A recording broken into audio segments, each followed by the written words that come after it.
Mariana. Hi. How are you doing? Good. How are you today? Fine, thank you. What is this drawing today? What is it about? These are going to be a series on examples of situations that people with social phobia encounter. Okay. Um, so this first one is a typical um, avoidance in which, and this is something that people that ask, for help for their social phobia is a very common topic in which they avoid going to public places because they would avoid, encountering people that they know. So And their here, face gets all red. right. So here would be a girl that is at the mall, and she just saw her classmate, coming into the mall with her parents. Probably would be a boy that she, is shy too, but in some cases it would make a difference. It would be just encountering someone that she knows, and how shy and embarrassed she would feel about, um, having to talk to that person, or having them, just look at her. And this is about social exposure and how someone that is has social anxiety will feel very uneasy about going to public places and encountering people that they know. More so people that they don't know and they haven't met, but to see at the mall, or to find yourself at the mall and having to say hi to someone that you know, it's already a big situation. So what she would probably do is avoid, look somewhere else, pretend that she didn't see, and or even go hide herself somewhere else. So it's like, well, What do you think? What do you think she's fearing right now when she sees her classmate with her parents? Why do you think her face is all red? She's having intense feelings of inadequacy. Just like we have said before, she would feel inadequate about and how she looks and what she thinks that other people think about herself. So she would be very uneasy and uncomfortable about the fact that that she would be seen by someone that knows her in or that can that she associates with her feelings of inadequacy. If I don't feel okay with myself and I feel shy about social situations, I probably would avoid encountering anybody, but especially people that I have associated with feelings of feeling uncomfortable. If she would take this everywhere. So at school, she would probably feel very uneasy about relating and talking to her classmates. So she would be experiencing a lot of discomfort and not wanting to avoid her discomfort by avoiding the situation. This image for me is super makes me super feel identified. More for the male case, right? Because those of us who suffer social phobia, especially those who their face can get red, and know that they're like sort of exposing themselves, like maybe people that don't have their faces go red still feel the pressure and everything and feel terrible, right? But at least they don't have this extra added pressure where they feel that they're exposing their anxiety, they're exposing their social that people are going to notice. Yeah, no, and people do notice. They tell you, "Hey, why is your face all red? What's going on with you?" And it's terrible. It's terrible, terrible feeling.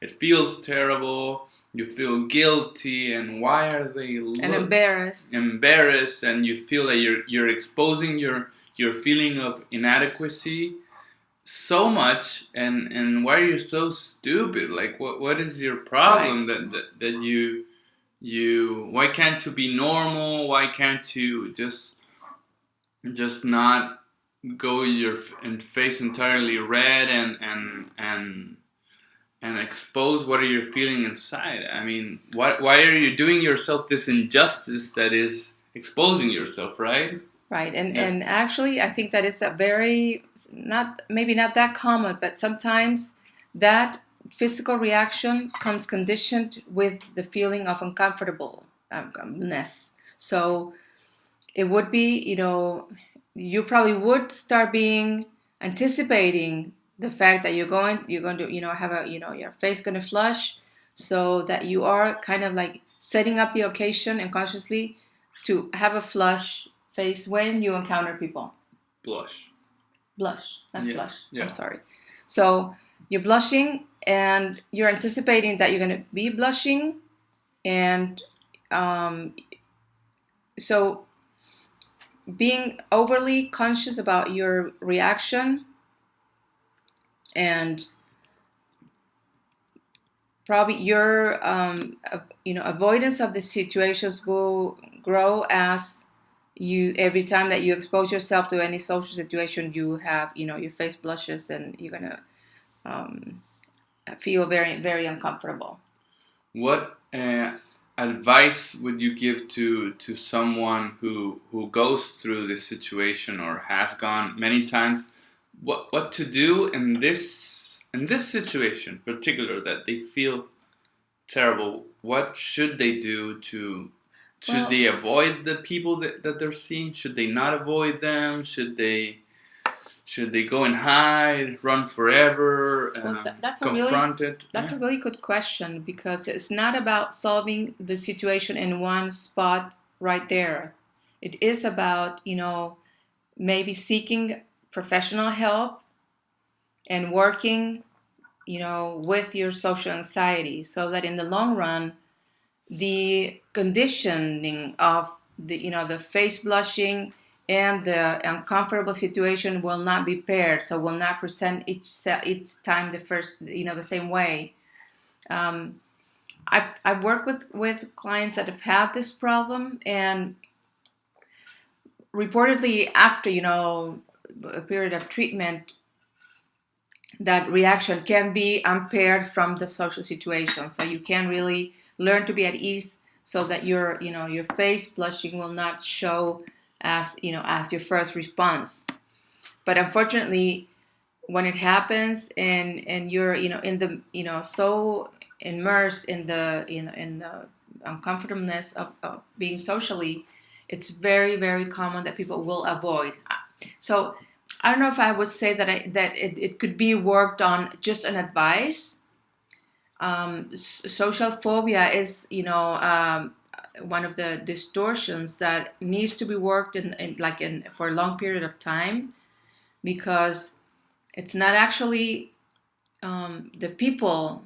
Well, people are like the stimulus, but what you're avoiding is you feeling uncomfortable with yourself, and thinking that others are noticing you, and that you look ridiculous, and it has to do with your mind, not what really happens outside of you.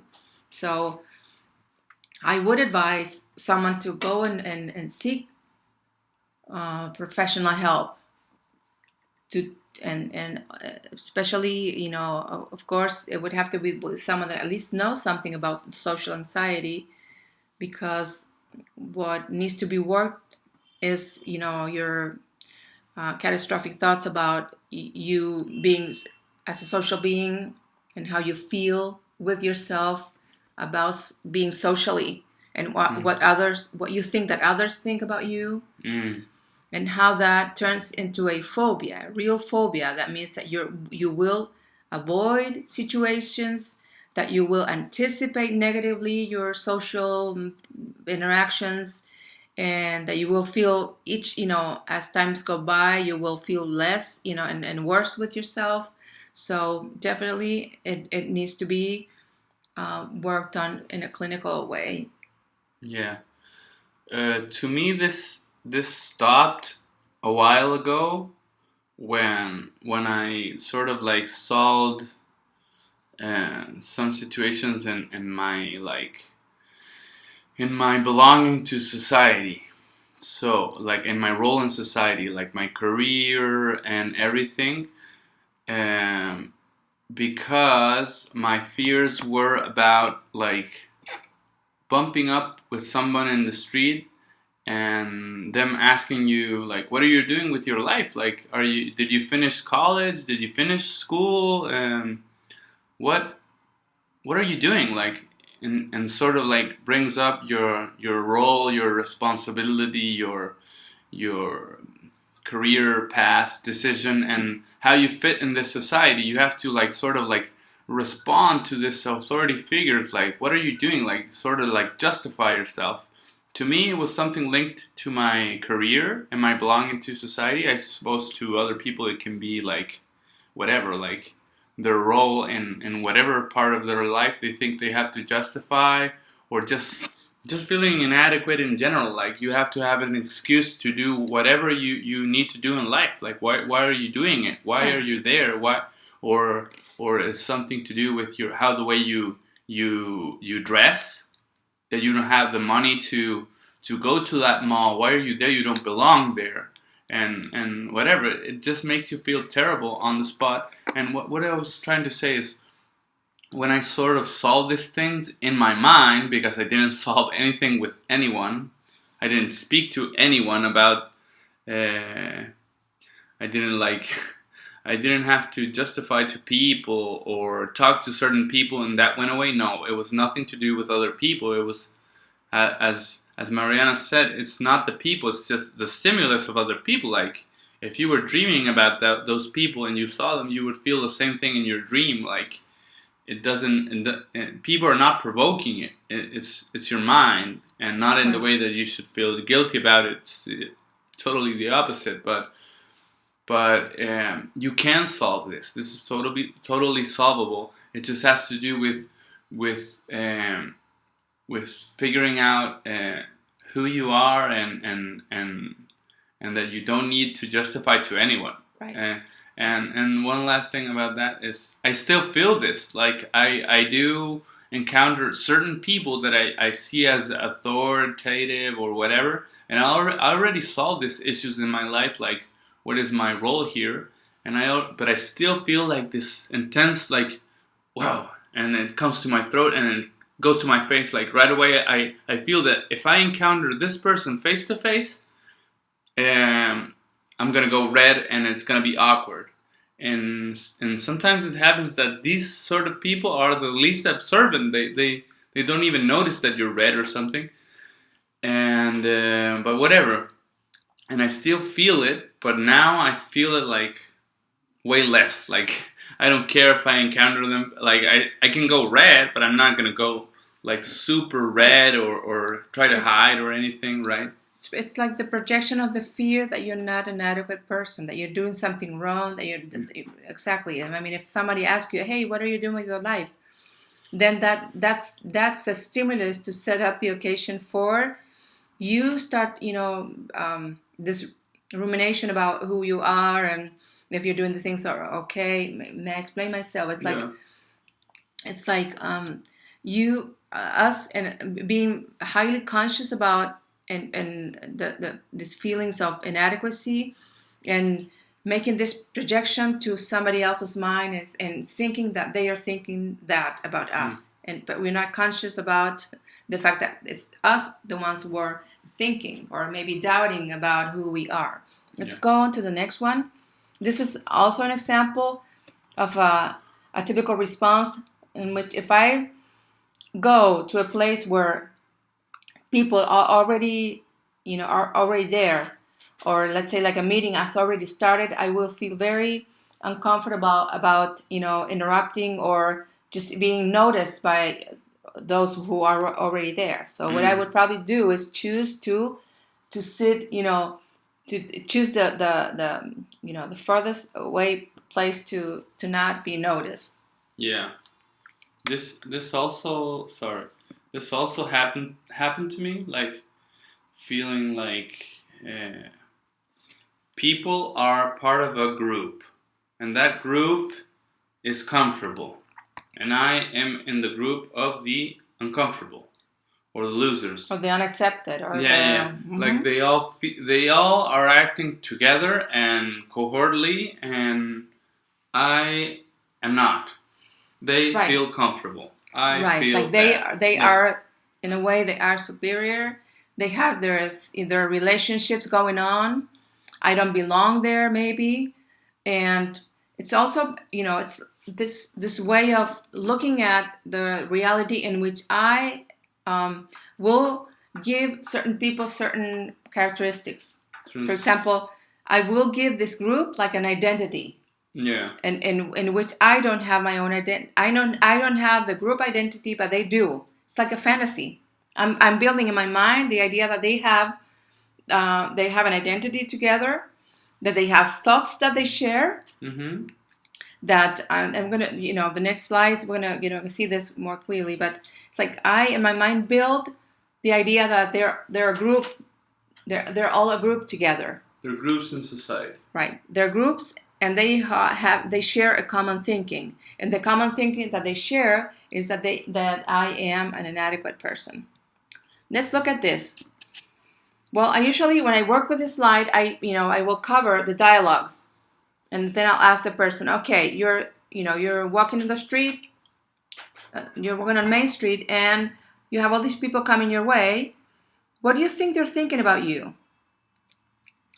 And a typical response, and they start, thinking about how they feel when they walk on the street, and then they're going to say, oh yes, I'm thinking that they are looking at me and thinking that that I don't look good, or they're thinking that I may be dumb, or that that I'm not, like an adequate person, whatever. You're all what's there in your unconscious will show up, because people usually will go on the street just and feel as if they are being rejected by everybody else, as if they are like these I don't know, these unacceptable people. I don't want to say loser, because loser is like a I don't like to use that word, but they will say actually how they feel, and then I will uncover the dialogues, and then they go, oh wow, really? Yes, this is not about me. Yeah. Everybody else is on their own things. It's like, it's not like everybody, and actually, in my mind, I would think that all these people that are coming my way, they share the common thought that I am inadequate. So when we uncover the dialogues, they're gonna go, oh really? Everybody's doing their own stuff. I'm not the center of the universe. I'm not the center of everybody else's thoughts. Wow, it's like a first, hit on these distorted thoughts that make me believe that everybody is centered, on me, is like thinking about me all the time, and sharing the same thoughts about me. That's all something that's built in my mind.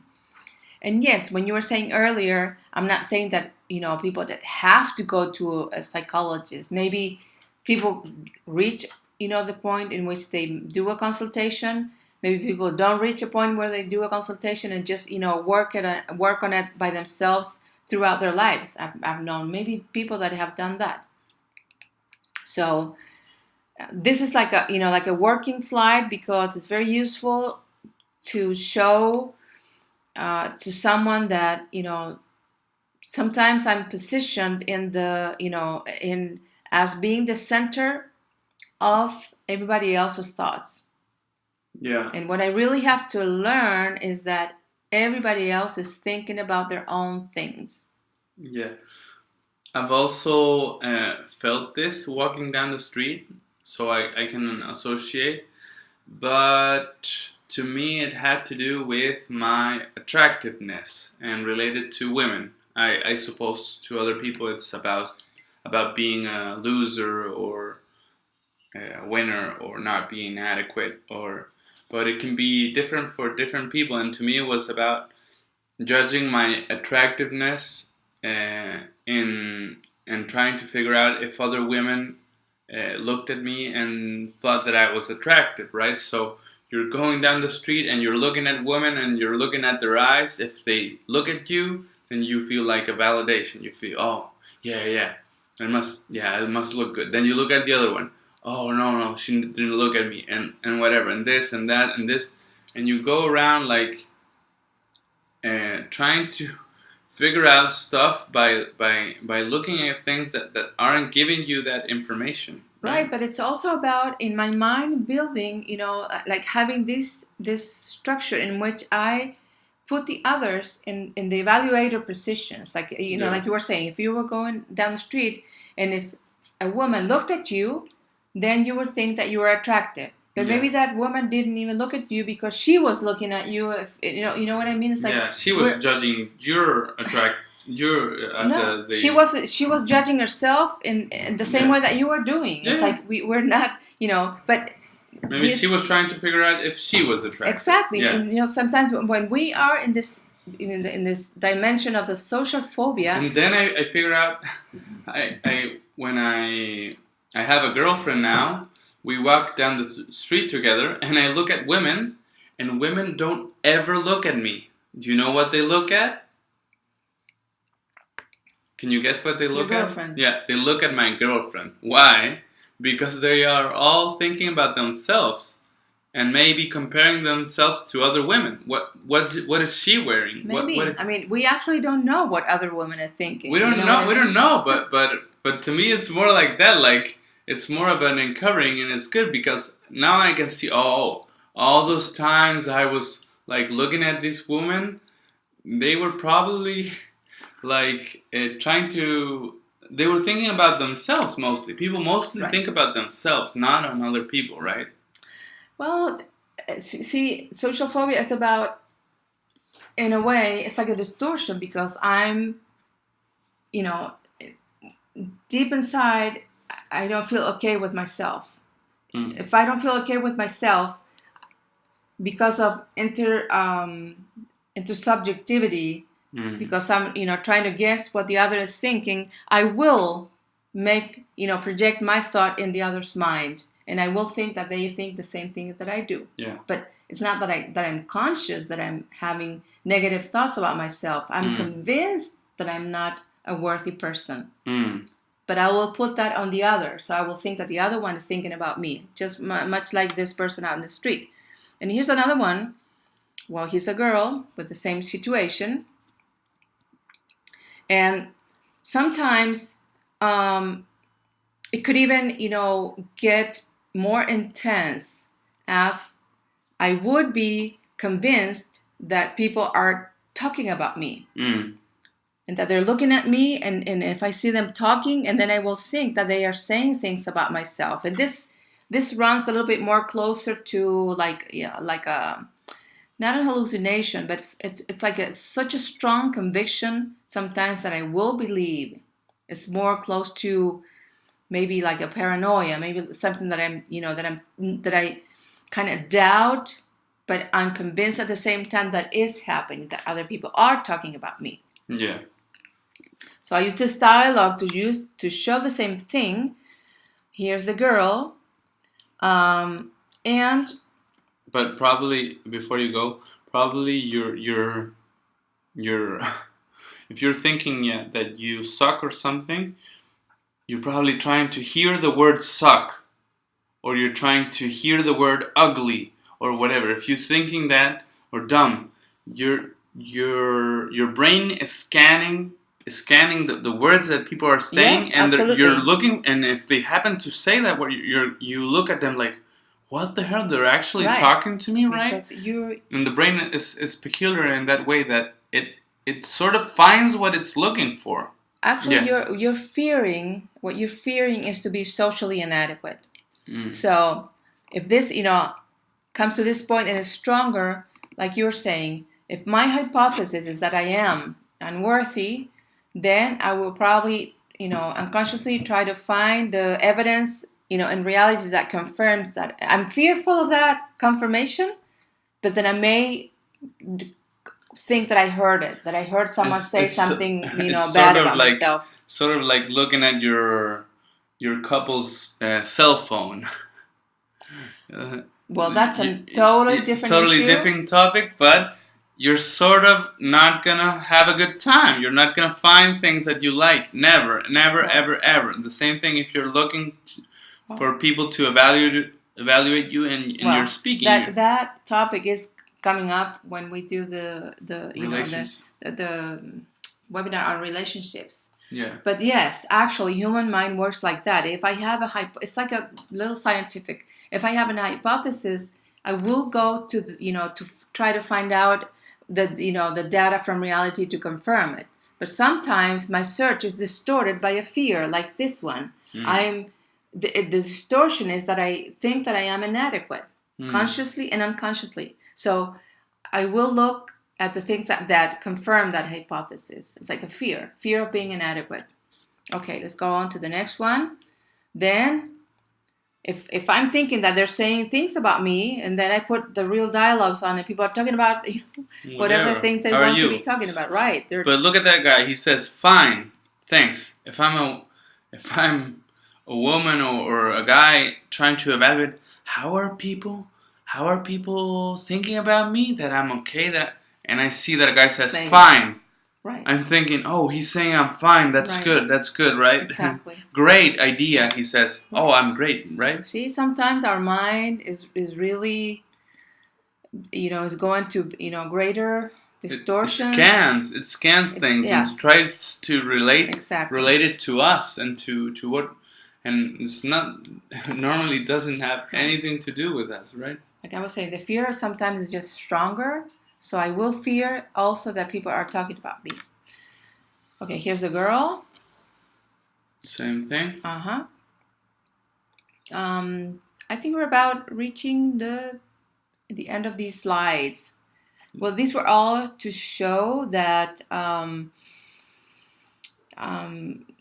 the way in which our thought goes about dealing with our hypothesis about ourselves and how we believe we are and how others look at us, and especially in social phobia, the fear is not to be socially adequate. Not socially adequate means not to look okay, not to say the right things, to any social encounter would be feared as it would show our inadequacy. That's why we would avoid situations, because we would be very uncomfortable about being evaluated negatively.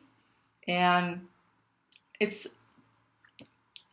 really like helpful to put all those perceptions into like a drawing like this and be able to understand that it's not that maybe I would be so convinced and centered on the fact that all these people are really looking negatively at me, but then to find out that really I'm not the center and that people are going about their business and not really even thinking about me. So this is a situation in which my fear would be especially maybe great if I'm encountering people that I don't know. That's where my fear will go really up, because since I don't know these people, the projection that I will make of my thoughts will be not influenced by a relationship. And what do I mean by that? Because people that that carry social phobia will say to me, "Oh well, when I go and meet my classmates, I feel so at ease and so comfortable." Yes, when I have a history of a relationship or with someone, I will already have a chance. I've had a chance to dismantle these negative thoughts in the relationship. When I am with people that I don't know, I don't have that history and that information, so I will make the projection of negative of me being perceived as negative will be greater. Yeah. I was gonna say the last thing, when you sort of like realize that no one's talking about you, everybody's thinking about themselves, you're not important, stop there. you're not important. When we're sort of like trying to realize that actually the world doesn't go around us, spin around us. We sort of stumble with sort of like the idea that maybe we're not important, right? And not to be confused with that, like. Yeah, I think, but that hasn't come up really. It's like, our mind work sometimes is just so important that putting your mind at ease it's a relief. Actually, comes out as a relief when you find out that people are not centered on you. Yeah, you can relax. Like, right? They're not talking and about you, and they're not thinking about you normally. And if they do, it's gonna be like a passing thought. And but that shouldn't make you feel like you're not important. No, and it also helps you realize that that this is about like a distorted thought. It's like, how am I thinking all the time that people are you know centered on me? It's not. That's not real. It's like when people look at this drawing, they go, "Oh my God, you're right. It's not. It's not like that. It doesn't work like that. It's not like everybody is, thinking about me all the time and having the same thoughts that I have. It's like, it's. They even say it's ridiculous to think that people are, centered on me." Mm. Okay, this has been a great series of drawings, Mariana. See you in the last few drawings. Thank you very much. All right. Bye. Bye. Bye.